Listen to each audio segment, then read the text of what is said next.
Good morning बच्चों। आप लोगों की पढ़ाई कैसी चल रही है?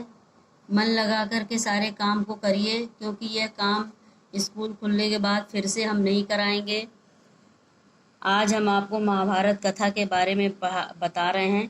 महाभारत कथा हम इससे पहले आपको पढ़ा चुके हैं और हमें उम्मीद है कि आप जो टीवी पे महाभारत कथा आ रहे हैं आप उसे भी बहुत अच्छे से समझ रहे होंगे, देख रहे होंगे। आज हम महाभारत कथा पर आपको प्रश्न लिखवा देते हैं। पहली बात आपको ये बता दें कि कुछ बच्चों की बुक जो है उसमें महाभारत कथा चैप्टर 1 शुरू हुआ है और कुछ में महाभारत कथा चैप्टर 1 देवव्रत से शुरू है।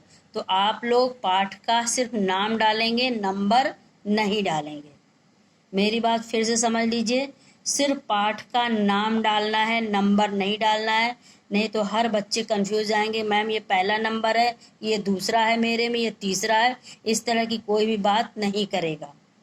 आप महाभारत पाठ, महाभारत कथा, इसको हम आपको पढ़ा चुके हैं। ये इस कथा में ये पूरी कहानी का सार बताया गया संक्षेप में। इसमें कुछ प्रमुख प्रश्न उत्तर है, वो हम आपको करा देते हैं। पहला प्रश्न है, महाभारत कथा की रचना किसने की? अभी आपने पढ़ा होगा, पढ़ाया था, समझाया था। महाभारत कथा की रचना महर्षि पराशर के पुत्र वेद व्यास ने की। यानी इसकी रचना वेद व्यास ने की, लेकिन ये इनके पिता का क्या नाम था? महर्षि पराशर। इसमें दोनों बातें आपको समझ में आ गई हैं कि महर्षि पराशर के पुत्र वेद व्यास ने की। आपका दूसरा प्रश्न है, वेद व्यास ने यह कथा सबसे पहले किसे सुनाई और इस कथा का प्रचार प्रसार किसने किया? इसमें आपके दो प्रश्न हैं कि ये कथा किसने सबसे पहले किसको सुनाई गई और इस कथा का प्रचार प्रसार मतलब इसका फैलाव किसने किया। तो वेद व्यास ने यह कथा सबसे पहले अपने पुत्र शुकदेव को सुनाई थी।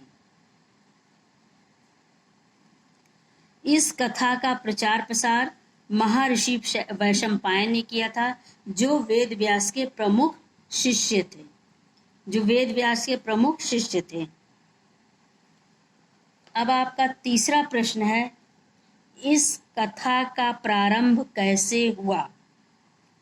तो आपको पहले बता दें कि इस कथा का प्रारंभ होने से पहले महाराजा परीक्षित के पुत्र जन्मेजय ने एक बड़ा यज्ञ करवाया।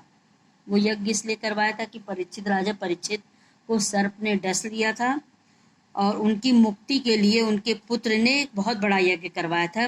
उस यज्ञ में सूत जी ने इस कथा का प्रारंभ किया था। उस सभा के अध्यक्ष महर्षि शौनक ऋषि थे। फिर से समझिए इस कथा का प्रारंभ कैसे हुआ। महाराजा परीक्षित के पुत्र, महाराजा परीक्षित किसके थे? तो महाराजा परीक्षित जो थे वो अभिमन्यु के पुत्र थे। तो महाराजा परीक्षित के पुत्र जन्मेजय ने एक बहुत बड़ा यज्ञ करवाया। उस यज्ञ में सूत जी ने इस कथा का प्रारंभ किया था और उस सभा के अध्यक्ष जो थे महर्षि शौनक थे। अब आपका इस पाठ का आखिरी प्रश्न है, शांतनु कौन थे? इनका विवाह किसके साथ हुआ? तो शांतनु हस्तिनापुर के राजा थे और उनका विवाह गंगा के साथ हुआ था। अब आपके सामने इस पाठ के 4 प्रश्न उत्तर हैं। पहला, महाभारत की रचना किसने की? दूसरा, वेद व्यास ने कथा किसको सुनाई? तीसरा, इस कथा का प्रारंभ कैसे हुआ?